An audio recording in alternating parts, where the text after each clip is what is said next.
উপজেলা নির্বাচন বর্জন করায় দেশের মানুষকে অভিবাদন জানিয়েছেন বিএনপি স্থায়ী কমিটির সদস্য ডক্টর আব্দুল মঈন খান। তিনি বলেন, উপজেলা নির্বাচনের নামে সরকার তামাশা করছে। আর বিএনপির সিনিয়র যুগ্ম মহাসচিব রুহুল কবির রিজভী বলেন, যে দেশে গণতন্ত্রের ছিটে ফোঁটাও নেই সেই দেশে নির্বাচন সুষ্ঠু হতে পারে না।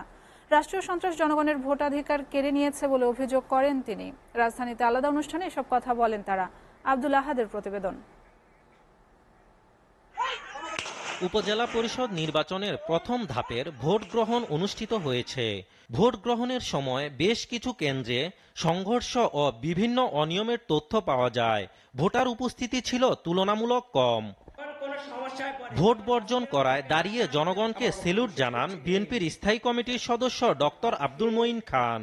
আমি বাংলাদেশের গণতন্ত্র সচেতন মানুষের প্রতি শ্রদ্ধা জানাই। আমি আজকে আবার সেলুট করি।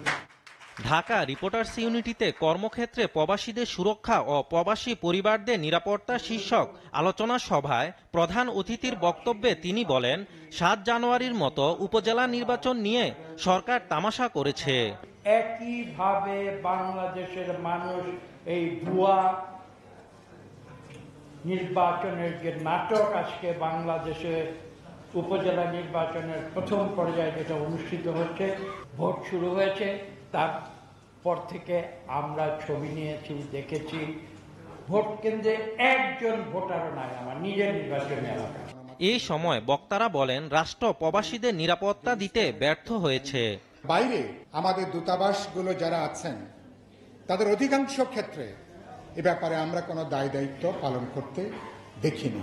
রাষ্ট্র পুরোপুরি ব্যর্থ প্রবাসীদের যে তাদের নিরাপত্তা দিতে। বাইরে গেলে একটা পাসপোর্ট লাগবে, দালাল ছাড়া পাসপোর্ট পাওয়া যায় না।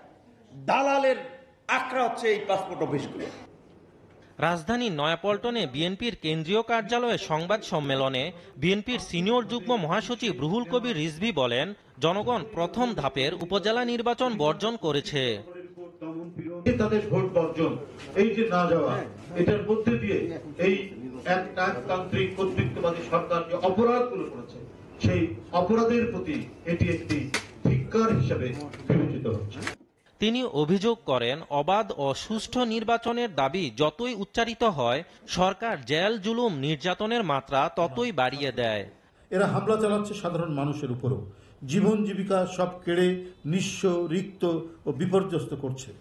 ছাত্রলীগ, যুবলীগ দেশের সবচেয়ে খতরনাক বিপদ হিসাবে আবির্ভূত হয়েছে। আব্দুল আহাদ, এসটিভি, ঢাকা।